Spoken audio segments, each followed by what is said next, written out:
ጤና ይስጥልን ውድ አብራሪ ቲዩብ ቤተሰቦች እንደምን ሰነበታችሁ? ዛሬ ከህይወት ቆይታዬ የተረዳኋቸውን 5 ምርጥ ተሞክሮች ላጋራችሁ ይህንን ቪዲዮ አዘጋጅቼላችኋለሁ። ለአብራሪ ቲዩብ አዲስ የሆናችሁና ዩቲዩብ ላይ ቁም ነገር ለማየት የምትመጡ ቻናሉን ሰብስክራይብ በማድረግ ቤተሰብ ሁኑ። እንዲሁም በቀጣይ የመለቃቸው ቁም ነገር አዘል ቪዲዮዎች የኖቲፊኬሽን መልእክት እንዲደርሳችሁ የደወል ምልክቷን ተጫኑ። አብራራው አማረ ነኝ። አብረን እንቆይ።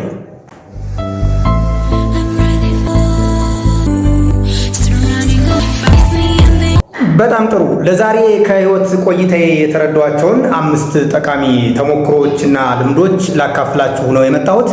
ከመጀመሪያው ልጀምርና የመጀመሪያው በግልጽና በአዎንታዊነት ማሰብ እጅግ መልካም ነገር መሆኑን በህይወት ቆይታዬ ተረድቻለሁ ማለት ነው። ታዋቂው የቲንክ ኤንድ ግሮው ሪች መጽሐፍ ደራሲ ናፖሊዮን ሂል ሀሳቦች ቁሶች ናቸው ይላል። የሰው ልጅ በዓለም ላይ የሚከናወኑና የሚሆኑ ነገሮችን የሚረዳው ከአስተሳሰቡ ተነስቶ ነው።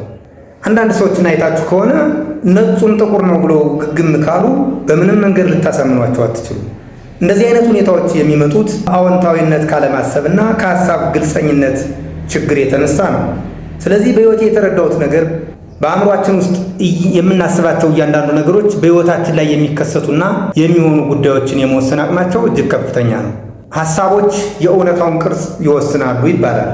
ስለዚህ በህይወታችን ላይ የሚፈጠሩና የምናስተውላቸው እያንዳንዱ ነገሮች ከሀሳባችን የሚመነጩ ናቸው። በሳይንስ እንደተረጋገጠው የሰው ልጅ አእምሮ በየቀኑ በሚሊዮን የሚቆጠሩ የሀሳብ ጅረቶች ይፈሱበታል።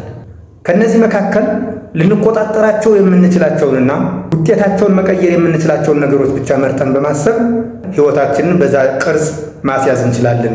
ስለዚህ እነዚህን ሚዛን ስሰራ በህይወቴ በአዎንታዊነት ባሰብኩባቸውና የሐሳቤን ግልጸኝነት በተገቢው ሁኔታ ተጠይቀዊ መስፈርት አስቀምጬ በለካውባቸው ጊዜያት ህይወቴን ቅርጽ ማስያዝ ችያለሁ ብዬ አስባለሁ። የሐሳብ አውዶቻችንን በዚህ ደረጃ ማቅለል ምናልባትም የምናስባቸውን ሐሳቦች ጠቃሚውን ጠቃሚ ካልሆነው በመለየት የአእምሯችንና የልቦናችንን ትኩረት ለህይወታችን በሚጠቅሙ ሐሳቦች ላይ ብቻ በማድረግ የህይወታችን ቅርጽ መቀየር እንደምንችል ከህይወት ተሞክሮዬ አረጋግጫለሁ። ሌላኛው በአዎንታዊነት ለማሰብና የሐሳብ ግልጸኝነትን ለማረጋገጥ የሚያስፈልገን ጉዳይ አመስጋኝና ባለተስፋ መሆን ነው። የሰው ልጅ በዚህ ምድር ላይ ብዙ ፈተናዎች ሊገጥሙት ይችላሉ። ህይወታችን የስኬትና የውድቀት የጋራ ፈትል የገመደው ገመድ ነው። ስለዚህ ባገኘን ጊዜና በተሳካልን ጊዜ ሁሉ ሳንፈነጭ፣ በወደቅን ጊዜ ደግሞ አብዝተን ሳናዝን ሁሉንም በልኩ አድርገን ለፈጣሪ ምስጋና ማቅረብና ልቦናችንን በተስፋ መሙላት እጅግ ጠቃሚ ነገር ነው። ተስፋ ያጣን ሲመስለን ተስፋን ለውስጣችን መመገብ ከህይወቴ የተረዳሁት መልካም ነገር ነው። ይህንን ስል በግልጽነትና በአዎንታዊነት ማሰብ ቀላል ነገር ነው ብዬ አይደለም። የፎርድ መኪና ካምፓኒ ባለቤት ሄንሪ ፎርድ እንዲህ ይላል፣ ማሰብ ከስራዎች ሁሉ እጅግ ከባዱ ስራ ነው። ለዛም ነው ጥቂቶች ብቻ ሲሰሩት የምናስተውለው። እውነቱን ነው። እንደነገርኳችሁ በተፈጥሯችን የሰው ልጅ አእምሮ ሚሊዮን የሐሳብ ጅረቶች በየቀኑ የሚፈሱበት ወንዝ ነው። ነገር ግን ከዛ ሚሊዮን የሐሳብ ጅረቶች መካከል ለእኛ የሚጠቅሙንና ለህይወታችን አስፈላጊ የሆኑትን ለይቶና አንጥሮ በማውጣት በግልጸኝነትና በአዎንታዊነት ማሰብ የግል ጥረትን ይጠይቃል። ከራሴ ተሞክሮ እንዳረጋገጥኩት በህይወቴ በአዎንታዊነትና የሐሳብ ግልጸኝነትን በተከተለ መንገድ ባሰብኩበት ጊዜ ሁሉ የህይወቴ የስኬት ክስተቶች የተፈጠሩበት አጋጣሚ ነው። አሁን የምታዩትን እዚህ ፊታችሁ ላይ እያወራ ያለውን እኔን የፈጠርኩት እነዛን አጋጣሚዎች ተጠቅሜ ነው። ምናልባት እንደ ጸጸት ባትቆጥሩትም በህይወቴ በግልጽ ባላሰብኩባቸውና አዎንታዊ አስተሳሰብን ባልተከተልኩባቸው የህይወት አጋጣሚዎች ብዙ ነገሮች ከህይወት ያምልጠዋል። ብዙ ተዝቀው የማያልቁ ሀብቶች ከእጄ ላይ ያምልጠዋል። እንደዚህ አይነት ጸጸት ወደፊት እንዲመጣ አልፈልግም። ስለሆነም በአዎንታዊነትና በግልጽነት ማሰብ ካለፈ ህይወቴ የተረዳሁትና ለእናንተም ሊጠቅማችሁ የሚችል እጅግ ጠቃሚ ልምድ ነው። ሁለተኛው ላይ ደርሻለሁ። ደፋር መሆን አስፈላጊ ነው። ሴኔካ የተባለ የስቶይክ ፈላስፋ እንዲህ የሚል አባባል አለው። ሞትን የሚፈራ ሰው በሕይወት ለመቆየት የሚያበቃ ምንም ነገር ሊሰራ አይችልም። ሌላም አንድ ምንጩን የረሳሁት አባባል አለ። ዓለም ላይ ለመሞት የደፈሩ ሰዎችን ያህል የሚያስፈራ ጀግና የለም። እውነቴን ነው የምላችሁ። በሕይወቴ እጅግ የተሻሉ የምላቸውን ስራዎች የሰራሁት ድፍረትን በተላበስኩበት አጋጣሚ ነው። ዓለም ላይ ዝም ብሎ በምናባችን የምንፈጥረው አስፈሪ ነገር ሊኖር ይችላል። ስራችን ብናጣስ፣ ዘመዶቻችን ቢሞቱስ፣ እኛን አደጋ ቢገጥመንስ? እንደዚህ ብለህ ስላሰብክ እነዛን የፈራሃቸውን ነገሮች ወደ ራስህ ህይወት ተስባቸው ይሆናል እንጂ በህይወት ላይ የሚያበረክቱት አዎንታዊ ተጽዕኖ የለም። ደፋር መሆን ማለት ለምንወስናቸው፣ ለምናደርጋቸውና ለምናከናውናቸው ነገሮች በሙሉ ልብ ኃላፊነት መውሰድ ማለት ነው። የራሴን አንድ ተሞክሮ ልንገራችሁ።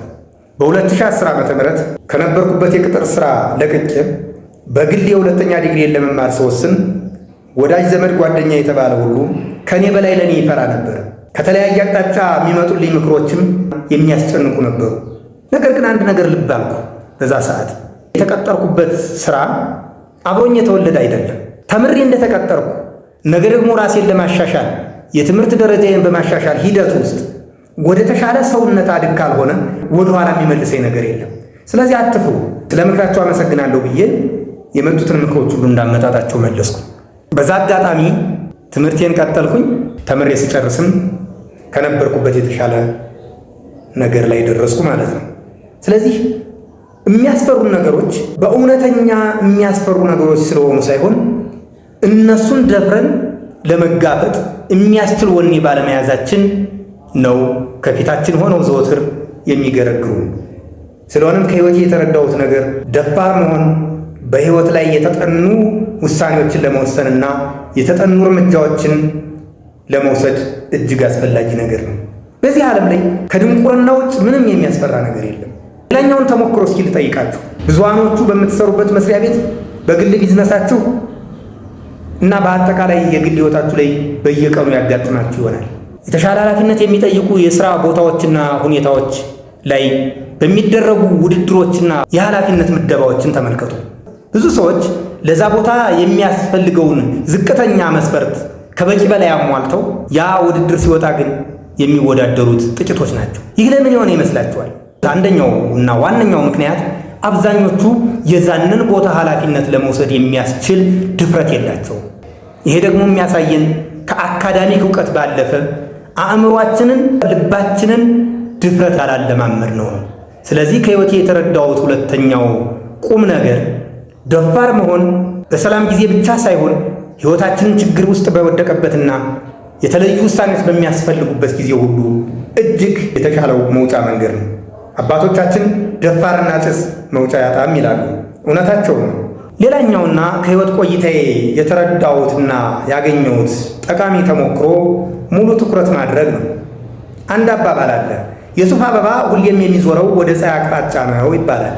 ሁሌም ቢሆን ውጤታማ የምንሆነው ሙሉ ትኩረታችንን ባሳረፍንበት ነገር ላይ ነው። ልብ በሉ፣ ትኩረት ማድረግ ማለት ሙሉ ቀልባችንና ሙሉ እሳቢያችን፣ ሙሉ አእምሯችን በአንድ ነገር ላይ ማሳረፍ ማለት ነው። ስለዚህ ምሳር ደጋግሞ የሚመታውን ዛፍ እንደሚጥለው ሁሉ የኛ አእምሮም ተደጋጋሚ የሆኑና ተከታታይነት ያላቸው የትኩረት ሐሳቦቹን ጨረር በሚያሳርፍበት ቦታ ላይ ሙሉ በሙሉ ውጤታማ መሆን ይችላል። እዚህ ላይ አንድ ተሞክሮ ላካፍላችሁ።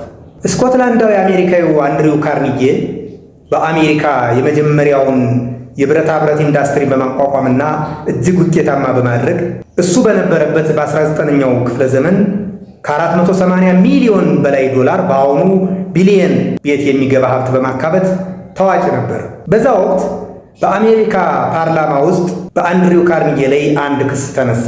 የክሱ ይዘትም አንድሪው ካርኒጌ ይህን ሁሉ ሀብት ያሰባሰበው በስራ ሳይሆን በማጭበርበር ሊሆን ይችላልና ይጣራ የሚል ነው። እናም ፓርላማው ሴናተሮችን መድቦ የአንድሪው ካርኒጌን የሀብት ምንጭ እንዲያጣሩለት ላካቸው። የታዘዙት ሴናተሮችም ወደ አንድሪው ካርኒጌ ቢሮ ዘው ብለው ገቡ። እናም የሀብትህን ምንጭ ማወቅ እንፈልጋለን ሲሉ በጥያቄ አናዘዙት። አንድሪው ካርኒጌም በፈገግታ እንዲህ ሲል መለሰላቸው፣ መልካም፣ እኔ ከዛ በፊት ለእናንተ አንድ ጥያቄ አቀርብላችኋለሁ። 5 ደቂቃ ልስጣችሁና ለ5 ደቂቃ በአንድ ጉዳይ ላይ ትኩረት አድርጋችሁ መቆየት ከቻላችሁ ያኔ ይዛችሁት የመጣችሁትን ክስ በጸጋ እቀበላለሁ። ሴናተሮቹም የቀረበላቸውን ጥያቄ መመለስ ግድ ነበርና የተሰጣቸውን 5 ደቂቃ ተጠቅመው አንድ ነገር ላይ ፎከስ ለማድረግ ሞከሩ። ነገር ግን ለ5 ደቂቃ አይደለም ለ30 ሰከንድ አንዳቸውም እንኳን በአንድ ጉዳይ ላይ ትኩረት አድርገው መቆየት አልቻሉ። እናም ተመለሱ። አንድሪው ካርኒጌ በዚህ ሰዓት ተናገረ። አያችሁ፣ የኔ ሀብት ምንጭ ሌብነት ወይም ማጭበርበር ሳይሆን በአንድ ነገር ላይ ለረጅም ጊዜ ትኩረት አድርጌ መቆየት መቻሌ ነው አላቸው። ሴናተሮቹም ይህን በሰሙ ጊዜ ስለ ጥረቱ አበረታተውት ወደ መጡበት ተመለሱ። እዚህ ላይ ልጠይቃችሁ፣ ለመሆኑ እናንተ በአንድ ጉዳይ ላይ ለምን ያህል ጊዜ አተኩራችሁ መቆየት ትችላላችሁ? ይህንን ጥያቄ ስትመልሱ እኔ ከህይወት ልምድ የተረዳሁት ነገር እውነት ስለመሆኑ ማረጋገጫ ትሰጣላችሁ። ሌላው ከህይወት ቆይታዬ የተረዳሁትና እጅግ ጠቃሚ የሆነው የህይወት ተሞክሮ ወይም ልምድ በፍጥነት መወሰን ነው። ታዋቂው የቲንክ ኤንድ ግሮው ሪች መጽሐፍ ደራሲ ናፖሊዮን ሂል እንዲህ ይላል፣ ስኬታማ ሰዎች በፍጥነት ይወስናሉ፣ ደግሞም በዝግታ ውሳኔያቸውን ይቀይራሉ። ስኬታማ ያልሆኑት ግን በዝግታ ይወስናሉ፣ ውሳኔያቸውን ግን በፍጥነት ይቀያይራሉ። እውነት ነው። በፍጥነት ለመወሰን የመጀመሪያው አስፈላጊው ነገር የዓላማ ግልጸኝነት ነው። የሰው ልጅ ወደየት መሄድ እንደሚፈልግና ምን ማሳካት እንደሚፈልግ ግልጽ የሆነ ዓላማ ካለው ፈጣን የሆነ ውሳኔ ለማሳለፍ ምንም የሚያግደው ነገር የለም። የውሳኔያችንን ጥራት የሚጨምርልንና በፍጥነት ለመወሰን የሚያግዘን ሁለተኛው ግብዓት በራስ መተማመን ነው። ብዙዎቻችን በአንዳንድ ጉዳዮች ላይ ለመወሰን የምንቸገረው በራሳችን ላይ እምነት ስለሌለን ነው። በራስ መተማመን ማለት የግልህን አቅም ከእያንዳንዱ የህይወት ተግባር ጋር ምን ልፈጽምና ምን ላከናውን እችላለሁ የሚለውን ራስህን መፈተሽ ነው። ብዙዎቻችን ህይወታችን ኦዲት አላደረግንም። የግል ህይወቱን ኦዲት የሚያደርግ ሰው ምን መስራት እንደሚችልና ምን መስራት እንደማይችል አበጥሮ ያውቃል። ሶስተኛው ነገር ወቅቱን ወይም ጊዜውን መዋጀት ነው። የምንወስናቸው ውሳኔዎች በጊዜ የተወሰኑ ካልሆኑና ለምንወስነው ነገር ጠቃሚ የሆነውን አስፈላጊውን ወቅት የጠበቀ ውሳኔ ካላሳለፍን የዘገዩ ውሳኔዎች በርካታ ዕድሎችን ሊያሳጡን ይችላሉ። ስለሆነም ከእንደዛ አይነት ጸጸት ለመዳን ውሳኔዎቻችን በጊዜ ማጤን ያስፈልገናል ማለት ነው። ሌላኛው ነገር ቁርጠኝነትና ኃላፊነት መውሰድ። ቁርጠኝነት ማለት ለምናደርጋቸው ነገሮች ሁሉ ያለማመንታት ኃላፊነት መውሰድ ማለት ነው። እነዛ ውሳኔዎች የሚያመጡት ውጤት ምንም ይሁን ምን አሜን ብሎ ለመቀበል እስከተዘጋጀን ድረስ በውሳኔዎቻችን ቁርጠኛ መሆን እንችላለን። እንዲሁም ደግሞ እነዛን ውጤቶች ተቀብለን እንደ አመጣጣቸው ማስተናገድ ስንችል ኃላፊነት መውሰድን ተለማመድን ማለት እንችላለን። ሌላኛው አደጋን መጠበቅ ወይም ማስላት ነው። ስንወስን ምንም ነገር በዚህ ምድር ላይ ያለ አደጋ የተፈጠረ ነገር የለም። ስለዚህ የምንወስነው ውሳኔ ውጤቱ ምንም ይሁን ምን ለመቀበል እስከ መጨረሻው ዝግጁ መሆን መቻል አለብን እንጂ በጠበቅነው ልክ ሳይሄድልን ሲቀር አቋርጠን መሃል መንገድ ላይ የምንመለስበት አይነት ውሳኔ ጥሩ ውሳኔ አይደለም። ስለዚህ በፍጥነት ወስኑ። ውሳኔያችሁን ደግሞ ለመቀየር ጊዜ ወስዳችሁ አጥኑ።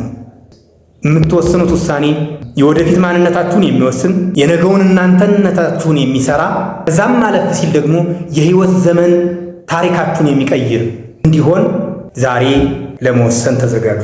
አምስተኛውና ለዛሬ የመጨረሻ የሆነው ከህይወት ቆይታዬ ያገኘሁት ተሞክሮ ተግባራዊ እርምጃን መውሰድ ነው። ኤመርሰን እንዲህ ይላል፣ ትንሽዬ ተግባር ከብዙ ሺህ እቅዶች የተሻለ ሚዛን ትደፋለች። እውነቱን ነው። ብዙ ሐሳቦች፣ ሺህ እቅዶች የችግራችንን ሽንቁር አይደፍኑልንም። አንድ ተግባራዊ እርምጃ ግን ቢያንስ ሽንቁሩ የት እንዳለ ይጠቁመናል።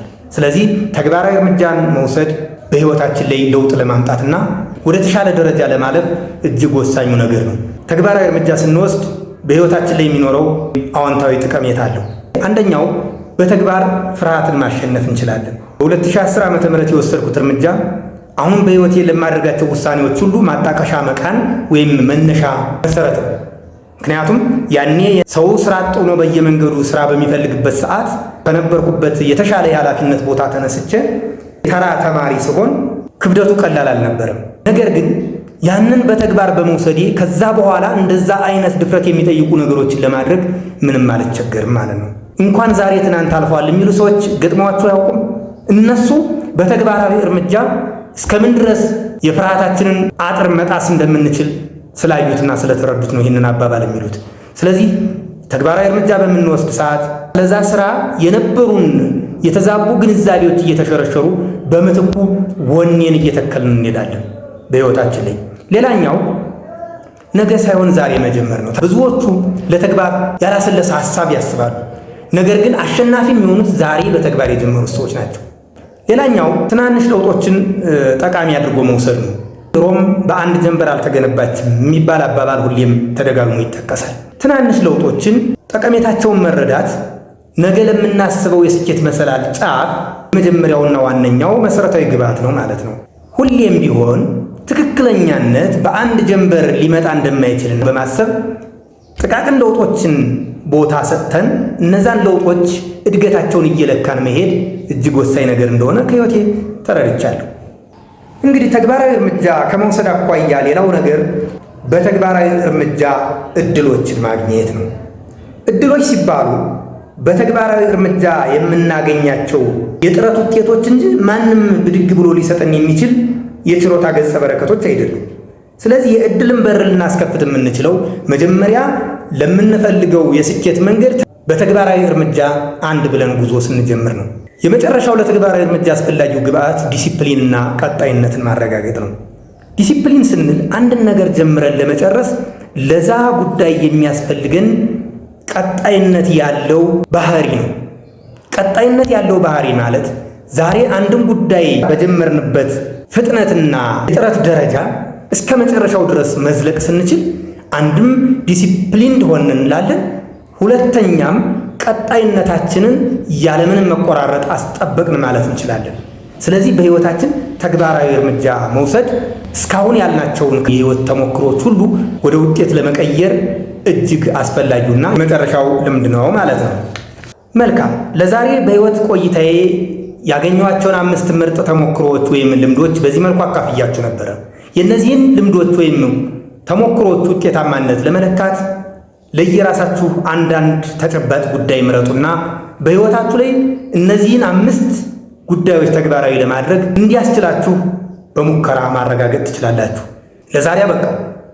ስለ ቪዲዮ ያላችሁን ሐሳብ አስተያየትና ወደፊት ብትሰራልን የምትሉትን ቁም ነገር ካለ በኮሜንት ቦክሱ ውስጥ አስቀምጡልኝ። እንዲሁም ቪዲዮውን ላይክ ማድረግ አትርሱ። ስለተከታተላችሁኝ አመሰግናለሁ። አምራራው አማረ ነበርኩኝ። ሰላም።